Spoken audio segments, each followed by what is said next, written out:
was a little over 2 years ago. Yeah.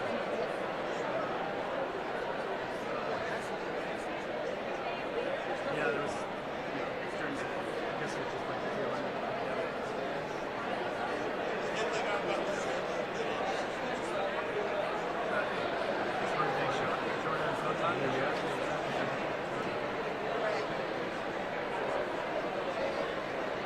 Yeah, it kind of get bounced around.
Please take your seats. Please take your seats. And welcome to the stage the talented youth of Garfield's Athletic Band, conducted by Blake Saunders.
Thank you to the Garfield Athletic Band.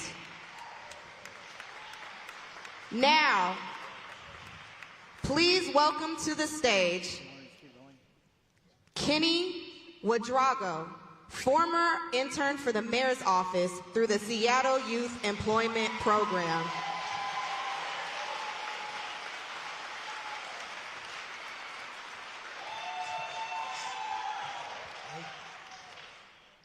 Good afternoon, Seattle, and welcome everyone to Seattle's 2025 State of the City Address. My name is Kenny Wadrago, and I'm a senior at Seattle Preparatory School, where I serve as a student body president and the president of our Black Student Union. Thank you. And for the past 2 summers, I have had the honor of interning in the office of Mayor Bruce Harrell as a constituent services intern through the Seattle Youth Employment Program. And in this role, thank you. And in this role, I helped read and respond to letters and emails from Seattleites about the many issues our city and region faces. By seeing the inner workings of city government, I learned more about the importance local government plays in shaping our lives. I also learned that service at all levels in any capacity brings together the many communities that make us one Seattle.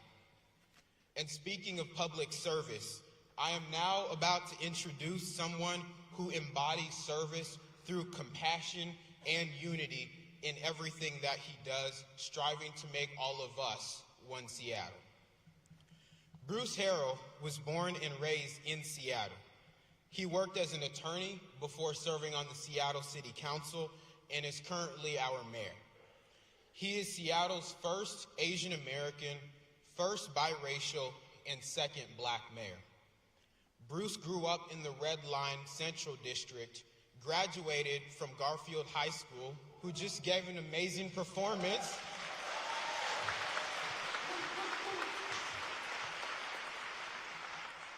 And he attended the University of Washington on a football scholarship where he won a Rose Bowl and then continued at UW for law school. Bruce served on the city council for 3 terms where he was a leader in racial equity, public safety reform, and economic and educational opportunity. and he was elected city council president by his peers twice. In 2021, Bruce was elected mayor of Seattle on a commitment to address the homelessness crisis, to ensure public safety for all, and to restore trust, hope, and unity in local government and city life. So without further ado, everyone, please put your hands together for the mayor of Seattle, Mr. Bruce Harrell.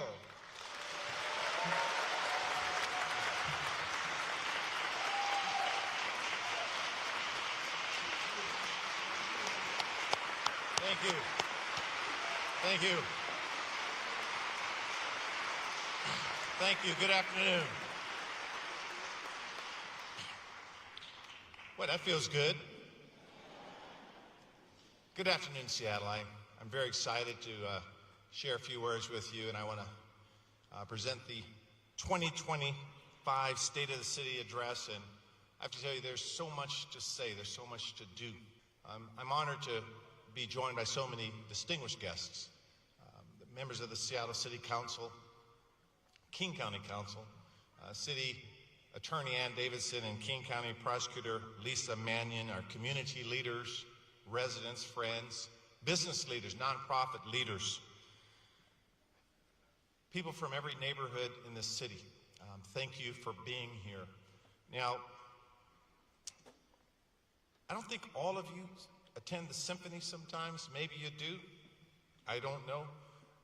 But it seems like nothing gets people more excited than hearing a politician speak.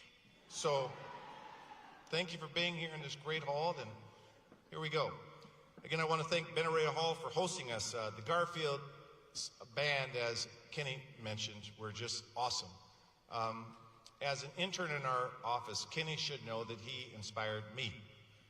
He's a young person with a positive outlook and a passion to serve our community. His resume speaks with community service. He has a positive outlook, which is essential, I think, to get things done. And when I first gave my State of the City address 3 years ago, I was sitting on the 7th floor of City Hall. There were about 10 people per speech. All of them were sitting with me. They were masked up, black masks, as I recall. COVID was ongoing, as you recall. Our parks were filled with tents, unfortunately. People were living in inhumane conditions. Crime were new highs. Our downtown was silent. And Seattle felt gloomier than perhaps even the grayest winter day. But what do we do? What did you all do? Day by day, we worked together to get our city back on the right track. Restoring parks, reducing the crime rate, getting downtown bustling again. I think there's a different mood in the city, a different spirit, if you will, a renewed spark, a renewed belief, an optimism that we are on the right trajectory. Now, to put that feeling into words and to claim our action, we describe it as Seattle being all lives. Now, we all know we have a lot of work to do. So we're not hanging the mission accomplished banner on the door. Now, Seattle's never been that way. We will always seek new heights, new firsts, new ambitions, new breakthroughs, new innovations. We learn how to reinvent ourselves again and again with the same soul, but with a renewed spirit. Seattle is rising. Now, as much as I would like to celebrate the progress we've all collectively made over the last several years, we can't talk about the state of Seattle, our city, without recognizing the state of our nation. Now, as mayor, my focus has been local, generally leaving national politics to the national pundits. But today, as the other Washington casts a dark cloud over our local skies, we must be loud. We are a polarized country right now. Make no mistake about that. I will not mince words. We have a federal administration focused on division and working every day to drive us apart.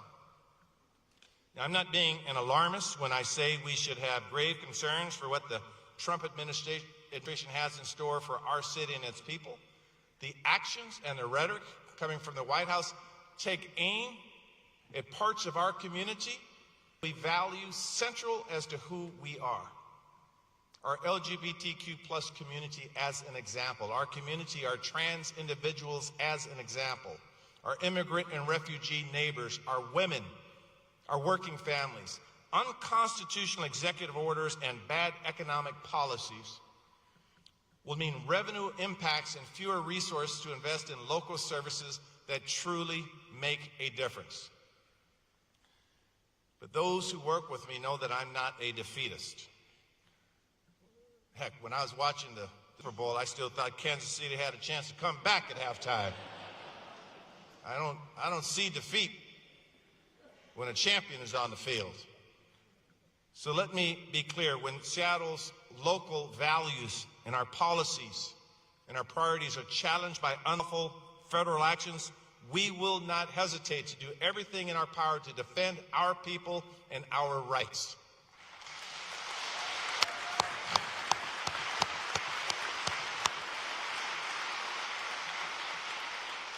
We fight here in Seattle. There's so much chaos coming out of the other Washington that is often difficult to tell what is serious and what's spectacle.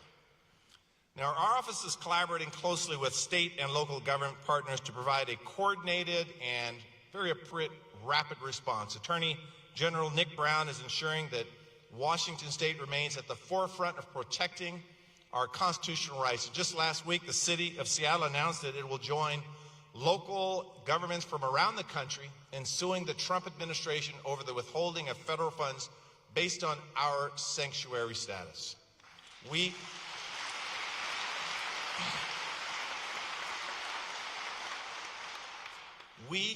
reject the Trump administration's effort to commandeer local law enforcement and defund our local safety efforts by threatening grants to support investigations into some of our critical areas: sexual assault, child exploitation, domestic violence, services for our survivors, 911 dispatch, and many other critical public safety priorities.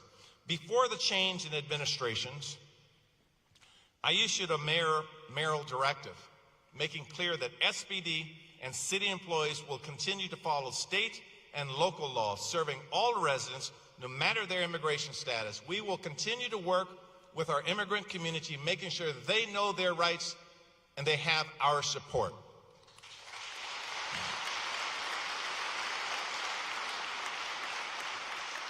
And while some may try to erase the letters DEI from the alphabet, I'm proud that Seattle recognizes what diversity, equity, and inclusion actually mean. It means that giving every person a fair shot improves outcomes, that seeking a level playing field for everyone is one of the most basic principles of building a strong and just America. Now, I'm not the only one who thinks this. Look at the voters of Washington State who consistently elect 2 women to the United States Senate, who sent our first openly LGBTQ representative to Congress, who elected the largest black legislative delegation on the West Coast. We recently selected an African-American president to head the University of Washington and a female president to head Washington State University because we believe in their excellence and their perspective. That is diversity at its finest.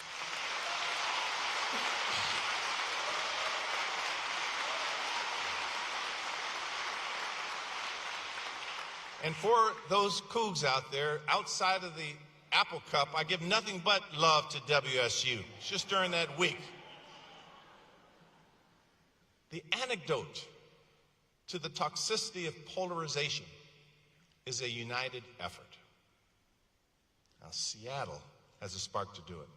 The transformation of our waterfront is a clear example, one of the greatest examples of what we can achieve when we work together. Workers, our tribes, businesses, civic leaders, philanthropic communities, bringing life to the radical vision and incredible promise for a new Emerald City Coast. Sort of throwing that name out there for fit a little bit. You know, I want to thank Mayor Nichols, who's joining us with us today. I talked to Mayor Nichols before I gave my speech. Wave your hand, Greg, where are you? There he is. It was his vision and leadership that set us on a path to change our city for the better. And Greg, thank you for that. Opening Overlook Walk propelled a new perspective for our city. First, a panoramic look at its beauty and an outlook of optimism radiating throughout Seattle, a ray of hope. Rare is the park that arrives as a landmark. Rare is an instant rival to our worldly known Space Needle. Rare is the infrastructure that inspires us all. So if you've been to Overlook Walk, you've looked out on a clear day, you look at the mountains and the sound and the people and the buildings, and you understand exactly what I'm saying when I describe Seattle being on the rise. So this year, 2025, we will unveil the completed waterfront project with all 20 acres of new public space, and I, as your mayor, couldn't be more excited.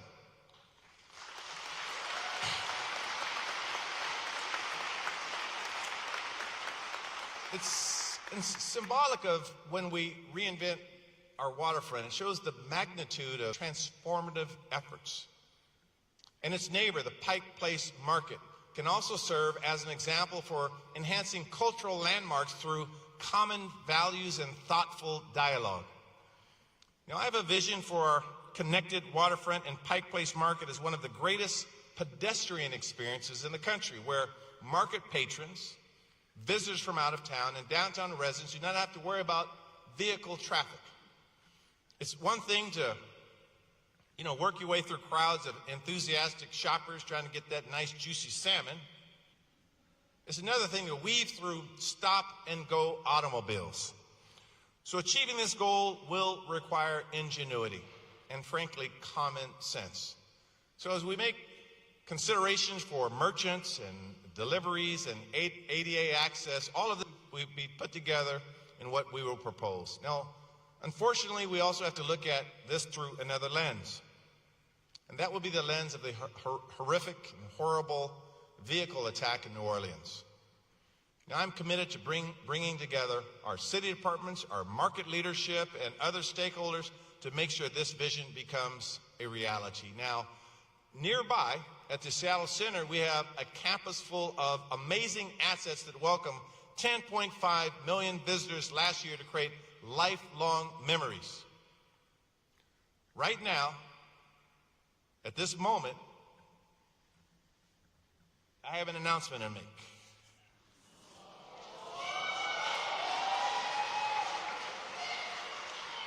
I'm just kidding. I got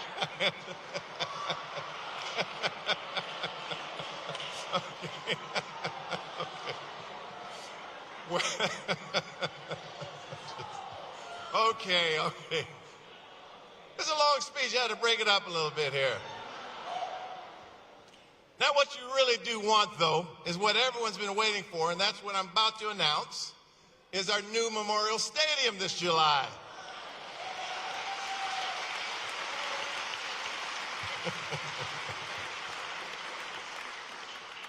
Now, this partnership between the city and just a minute, broke my mayoral character. Just one moment here.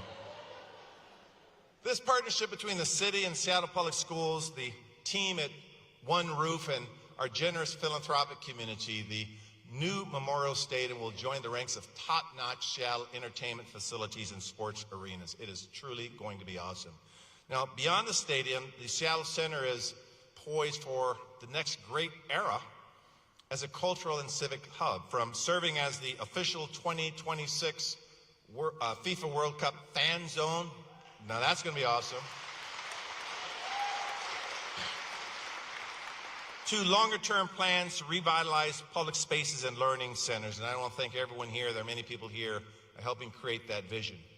Preparations continue for welcoming over 750,000 guests to our city for the 2026 FIFA World Cup. That's like doubling our city. A few weeks ago, we celebrated the 500-day benchmark. We're currently at 478 days away, but I'm not counting. We want to make sure that everyone in Seattle can get around safely and be part of this celebration. That's why I've directed city staff to stand up our World Cup Action Group and align our city departments to prioritize safety, transportation, and community activation. We're working with partners to secure the resources and support needed for a safe and enjoyable experience and to move people in and out of Seattle efficiently, with a commitment to helping 80% of our visitors navigate their trip without the use of a car. So I recently chaired a meeting with the other host city mayors to identify common challenges, create solutions, and secure funding. Later this week, I'll be meeting with some of these same mayors as well. Now, I have a loud voice on our needs, but it is even louder when I'm joined by the Los Angeles, Philadelphia, and Kansas City and other host cities who have football teams a little better than Seahawks, by the way. I thought I'd throw that in there. But there's strength in numbers in trying to make sure that our cities are prepared. Now, in Seattle, we are determined to host matches in ways that reflect our values, and I recognize members of our local organizing committee here. This will include a Juneteenth match featuring the U.S. men's national team and a Pride Week match. Now, how awesome is that?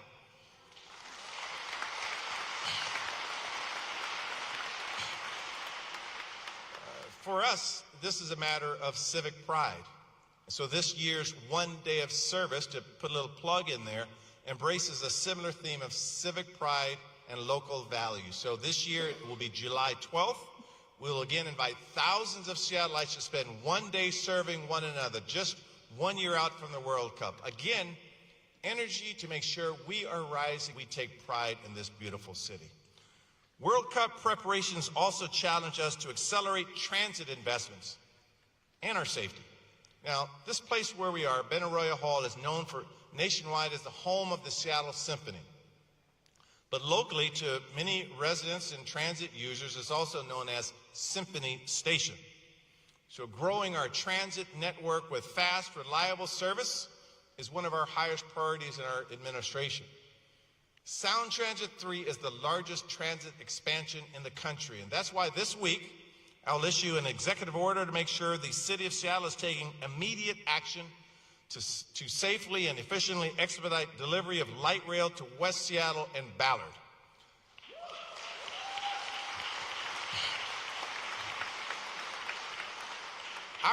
Our collective efforts will include a newly expanded Office of Waterfront, Civic Projects, and Sound Transit that will be led by Director Angela Brady, who is a superstar in her own right, which will be at the center of orchestrating a surge in staff of up to 50 city employees, supporting project design, engineering, station planning, permitting, and even more. So we will propose, and I know I got several members of the city council like, what? Now, we've had discussions with many of our council members and community members on this, and so we're just excited about it. We'll propose new pieces of legislation to ease the permitting process. We are all concerned about that. So maintaining essential safety protections while reducing burdens and barriers to shorten project schedules. This becomes critical. This could save more money, more time, and perhaps a year off of project delivery, project time. Our region is clamoring for light rail expansion. That has become very clear. So this executive order represents the city's pledge to do our part to get things done as quickly as possible. We should pause for a moment and say that last year our Seattle voters, thanks to the work of all of you, overwhelmingly approved an unprecedented investment in making our city's transportation system more safe, connected, and reliable through the Keep Seattle Moving Transportation Levy. Everyone in this room, particularly the City Council, everyone in this room should be very proud of that. Let's give ourselves a hand on that levy.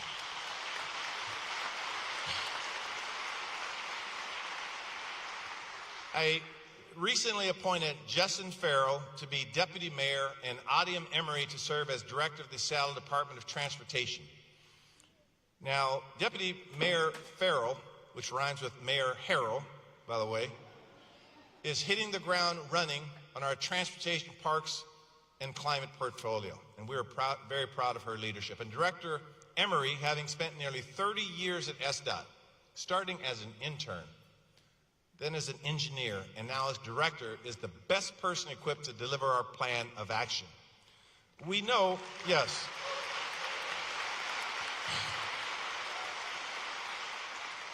Now, we all know that the transportation sector is the biggest contributor to greenhouse emissions in Seattle. And that's why transit expansion and our transportation levy are critical elements in our fight against climate change. Now, we also recognize the federal government's agenda on climate change.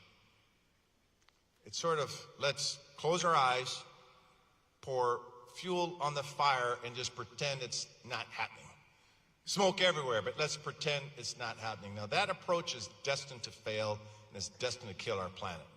And that is why cities need to step up and take action in their place.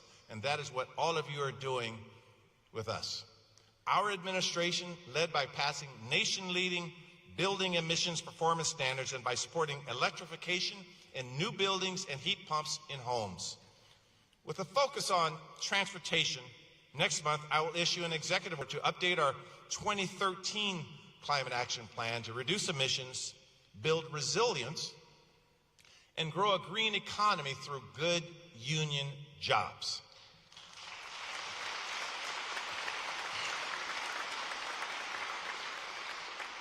And I want to thank my labor partners and all of the climate advocates for being here. Together, the improvements we are delivering from the waterfront to Pike Place, the World Cup to sound transit, climate and transportation actions, we will shape Seattle for generations. A more inviting, walkable, sustainable, and dare I say, fun Seattle. Now, I want to take a moment again to thank the team here, right here at Benaroya Hall, including Acting CEO Maria Yang, Symphony staff, and the professionals with IATSE Local 15, who have helped make this event possible.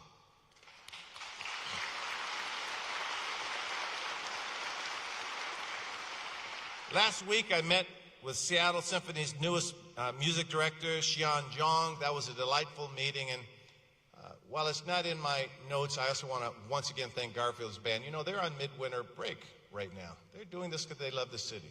They love the city, we love them. So we share a deep appreciation for everyone here. Benaroya is a cultural hub for downtown, for Seattle, and for the entire Pacific Northwest. Benaroya's efforts are aligned with the vision laid out in our Downtown Activation Plan, affectionately referred to as DAP. This is a city center that goes way beyond Monday to Friday as a pit stop, instead serves as a dynamic Sunday to Sunday neighborhood. Now, our energetic downtown efforts are bolstered by improvements in more safe and welcoming conditions just down the street from where we are now.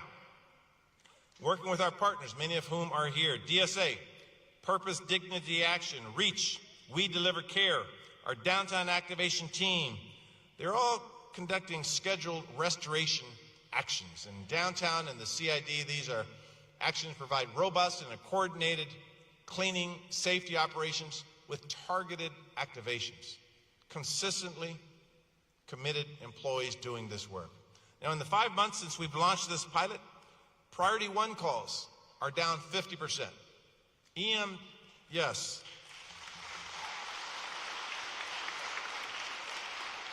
EMS dispatches are down 15%.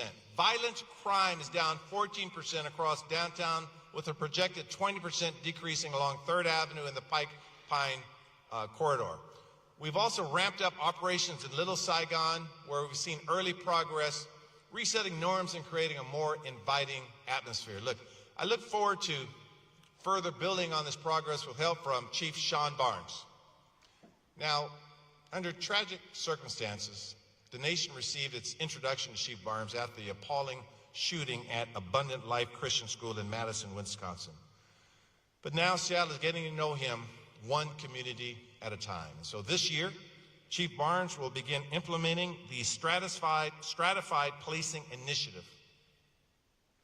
This initiative will focus on identifying and tackling crime and disorder issues by analyzing immediate, short, and long-term patterns and addressing them swiftly, effectively, and collaboratively with an emphasis on community partnerships. We should also mention that we are seeing the tide change on recruitment. Applications, retention, and recruits are on the rise. In 2024, for the first time in half of a decade, the city hired more officers than it lost, along with a 10-year high in applications. So we have momentum. That becomes critical in doing this work. This January alone, we hired 19 officers. That compared to 6 in the same time frame last year. Now, once again, if you're interested in being a police officer, you can apply on seattlepolicejobs.com. For me, it's sort of like fishing. You just keep throwing it out there and hope someone bites. To be very intentional about recruiting to a police department that we believe in. But in all seriousness, this has been hard work. Seattle is not alone in addressing the law enforcement staffing shortage. I'm grateful that Governor Ferguson has acknowledged the issue as a priority for our entire state. A new report from the King County Prosecuting Attorney's Office shows gun violence levels are trending downward for the first time since 2018.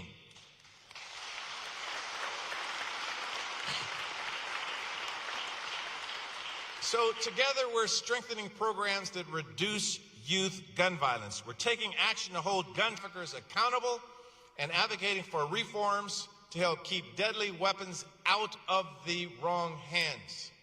Public safety is my highest priority as mayor. And I believe every community member, should trust that when 911 is called, they will receive the most effective and most appropriate response for their needs. Our care department is making that possible through both 911 dispatch and behavioral health crisis care responders. Now, just 2 years ago, I announced during this speech the establishment of the care department, the concept, the foundation. And only a year and a half ago, our first team of 6 responders turned the concept notion into a reality. Now, since then, care responders have deployed to more than 1,400 calls with a focus on issues related to behavioral health and providing support that didn't previously exist to those suffering on our streets. Now, they're staffed with 24 responders, helping people beyond downtown with responders on both the North End and on Capitol Hill. And over the next 2 months, we will finish our citywide deployment of care officers, care employees on the South End and in West Seattle. So,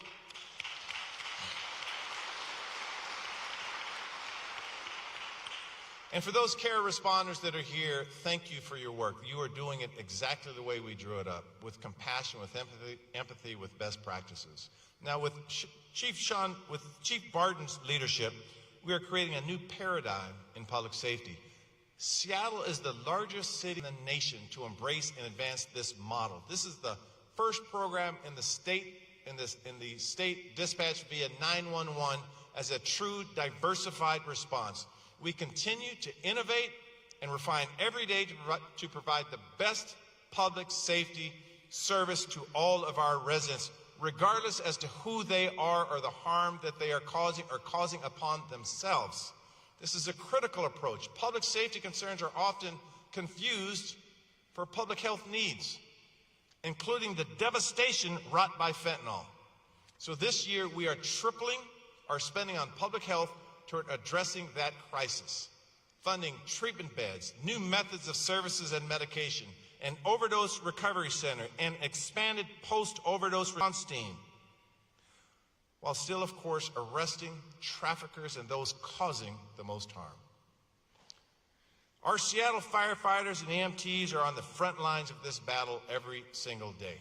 And under Chief Harold Scoggins, we are the first city in the country where firefighter EMTs can administer buprenorphine, a life-saving medicine that can serve as the first step on a path to recovery.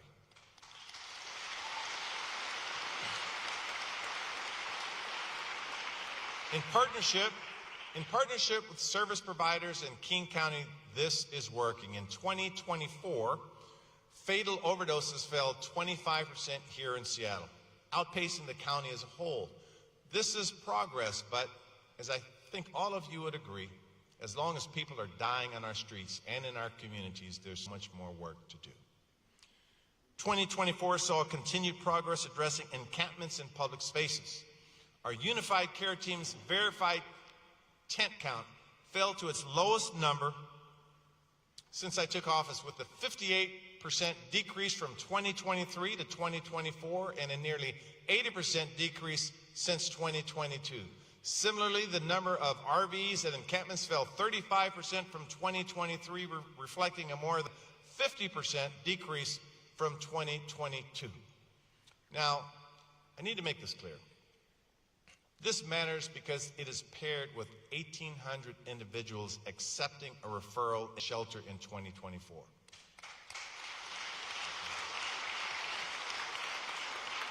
And in our humane grassroots approach, while not every person will say yes and come indoors this time, we will continue to ask and create spaces for people to cover, because no, perhaps it just means not now, because we believe that every person deserves shelter. Seattle is home to nearly 85% of all tiny homes in King County. And I should repeat that because there's been a lot written about surplus of tiny homes. Seattle is home to nearly 85% of all tiny homes in King County. And we will look to, thank you. We will look to stand up additional, that was City Council clapping, by the way. And we will look to stand up additional non-congregate shelter this year.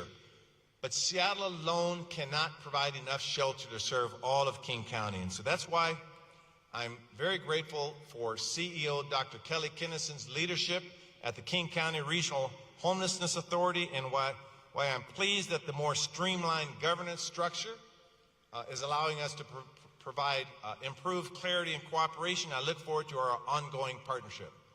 But as you've heard me say before, and I believe it is a mantra of many of you in this room, the solution to homelessness is housing. I want Seattle to be an affordable city that anyone can call home, a livable city that everyone can enjoy calling home, a place with housing for your kids and my kids, for seniors, for people coming out of homelessness, for working families. Under our administration, we've made the largest investments toward affordable housing in Seattle's history.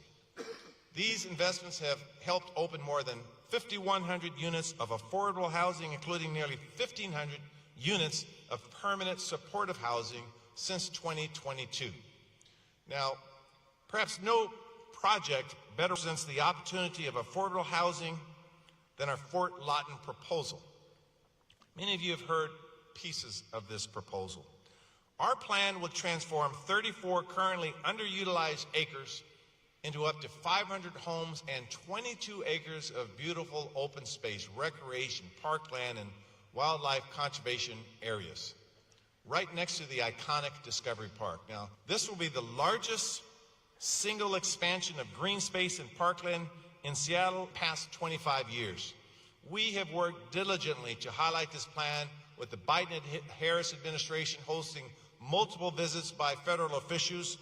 I personally spoke with the HUD chair right before the administration change, and this is great work. I'm excited to share that right before the Biden administration and HUD Secretary Totman left office, a significant portion of the Seattle City's application to the 2025 Fort Lawton redevelopment plan was approved.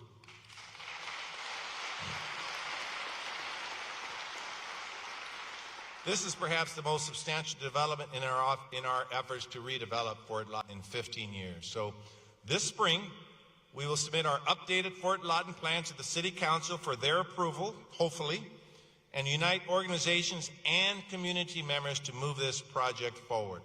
We recognize outreach and community involvement is critical to everyone's success.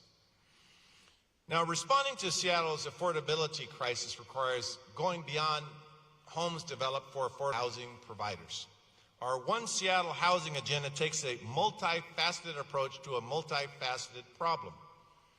Zoning is part of the equation.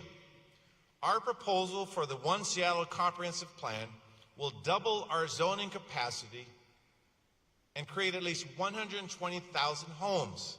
Now, this is the most ambitious comprehensive plan update in our city's history, and is also the most necessary to deliver the needed housing, diversity, and capacity at a scale that will make a difference as we grow. Now, if you surveyed 100 people, you get 100 different opinions on how we ought to zone Seattle.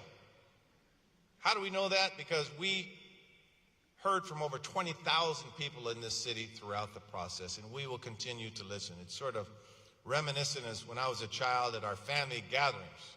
A lot of people during the holiday season, a lot of passion, and yes, a lot of disagreement. But we have to listen. We have to work hard to listen.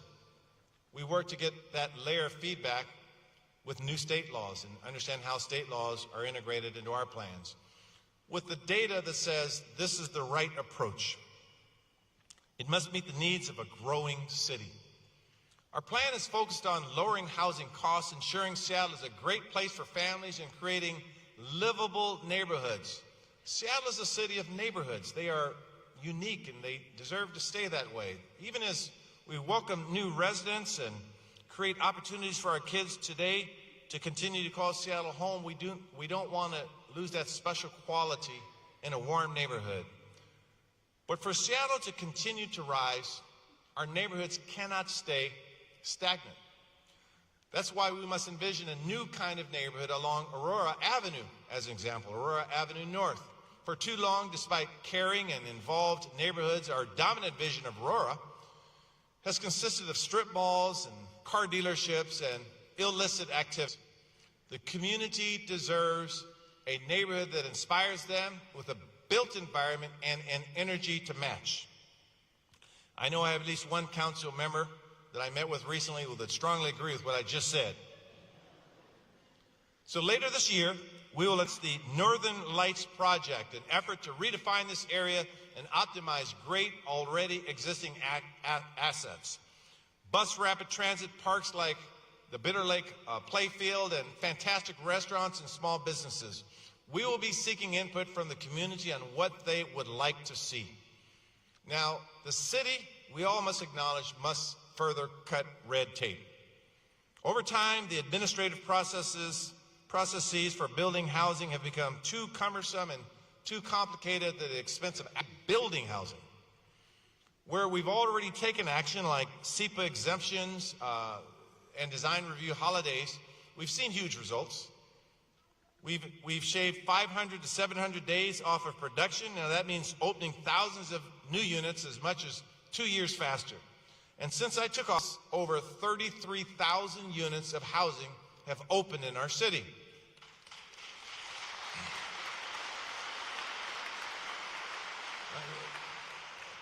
Take a project at 1120 John Street, the location of the old Seattle Times building. Because of these exemptions, we provided certainty to a developer who changed an office project into a residential one, eliminating 2 to 3 years of permitting, and now are on track to create 800 new residential units. Or consider these in combination with our downtown activation plan legislation promoting housing. You have the possibility of a project led by Rick Yoder to add 1,000 units of affordable housing along 3rd Avenue, close to where we are now, above Wild Ginger. So, exciting projects. So, in the coming weeks, we will send to the City Council legislation to streamline design review for projects of all kinds, reducing timelines by up to 50% to make it easier to build without sacrificing building safety or aesthetics. I will also soon issue an executive order to improve the permitting process, adding accountability, transparency, and consistency. Now, this effort will create what will be known as the Permitting and Customer Service Team, PACT. It's the first step in creating an executive office to oversee permitting and solve bottlenecks.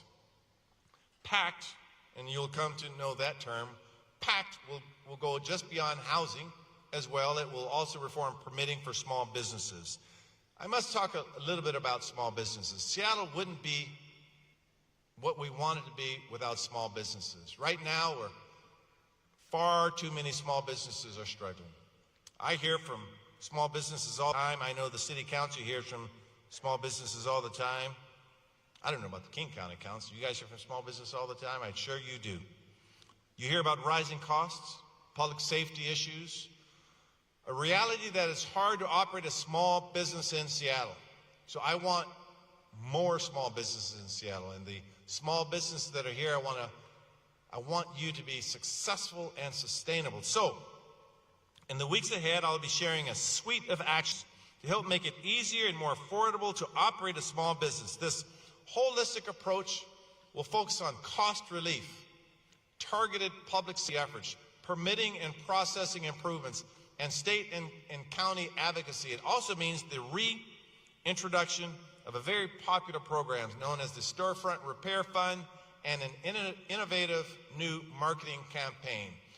We will continue to invest in services to help small businesses get off the ground with a positive trajectory that allows them to rise. Our Office of Economic Development under Director Markham McIntyre is providing real support and resources to get small businesses where they need to go. Jamila Conley with We Rise Wines is a great example. Jamila has an MBA and worked for many years as an executive at F5. But when she decided to follow her passion, her dream, and start a wine bar downtown, she found the process to be difficult and all-consuming.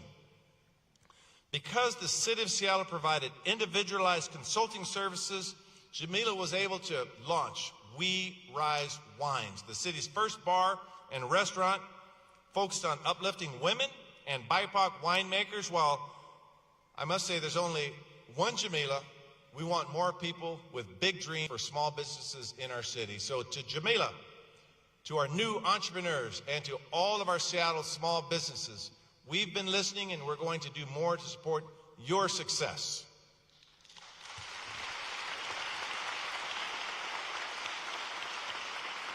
Now, mentioning that wine bar, I must say that after this long-ass speech, we should all have it and get a drink. Oh, you know I don't drink. And if Garfield students are here, you have to be 21, by the way. But I know there are some future leaders and entrepreneurs here today. I want to again thank the Garfield Band. I want to thank the director Sessick, the conductor Saunders, and all the students and parents here today. The Garfield Music Program and the Garfield Jazz Ensemble are nationally renowned, and we are lucky to see them perform at a location that is up to their standards. I also want to wish the Jazz Ensemble good luck at the essentially Ellington Jazz Band in a few months, along with Roosevelt High School.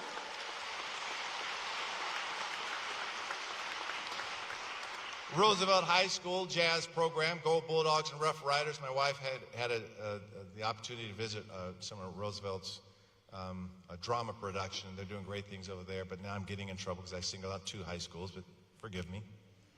There's one Bulldog I want to call out in specifically, Senior Miles Hempel.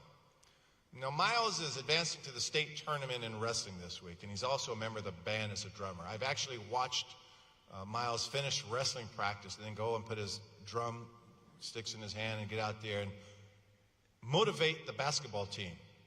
And on weekends, he waits tables at Geraldine's in Columbia City, where he happened to talk last Sunday, and he picks up the dishes and he pours coffee, and pours a mean cup of coffee, by the way. He was here this morning with us. Like Miles, like Kenny, like our students and our young people, they inspired me. I hope they inspire you.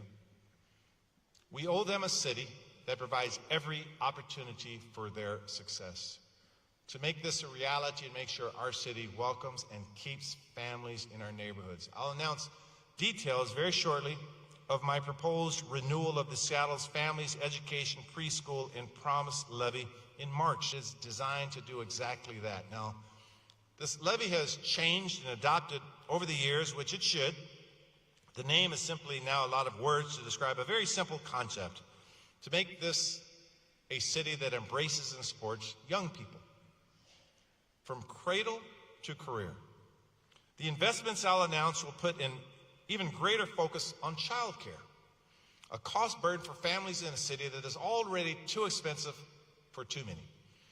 We'll add more hours of child care and more after-school care in and near Seattle elementary schools. We'll focus more on the summer programs needed to keep kids engaged and learning and growing and thriving.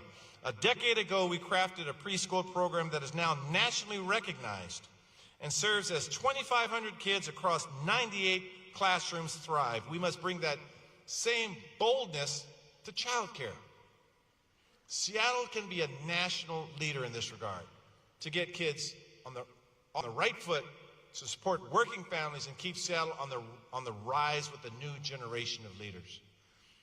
We'll do more to open doors for young people to enter well-paying jobs in trades, union jobs, public service, and we're going to keep our kids safer in school and on their way to school by providing additional staffing and violence prevention.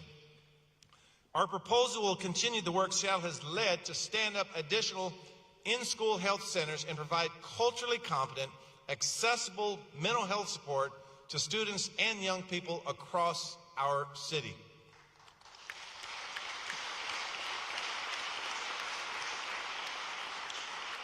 Collectively, let's claim this. We are going to make Seattle the safest, most supportive city in America for kids and families.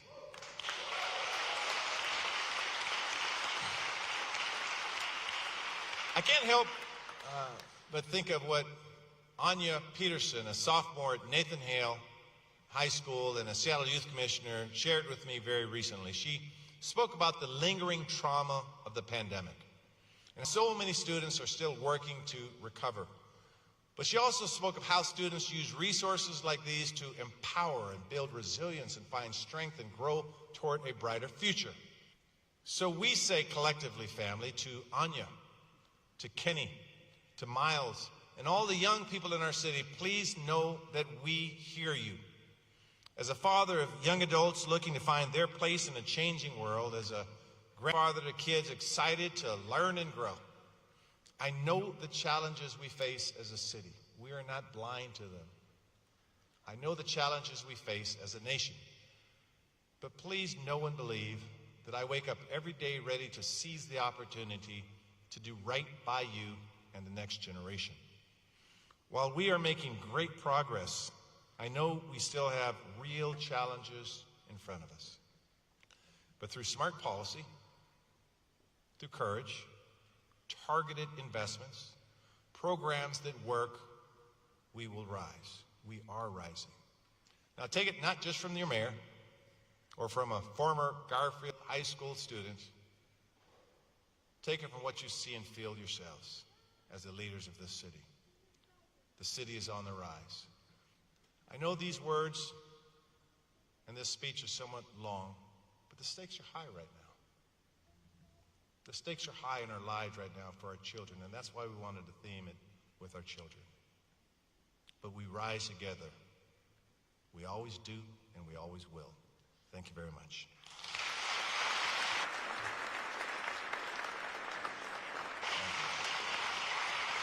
Thank you. Thank you. Now we're gonna exit with the Mach 5 Kung Fu Dragon Lion Dance. I'm supposed to put these in the lion's mouth, I think. And you're gonna follow the lions out. Please see the awesome Garden of Remembrance that's outside. It's for the 8,000 residents that died after World War II. But where's my, we're doing, here they come, here they come. Here it goes.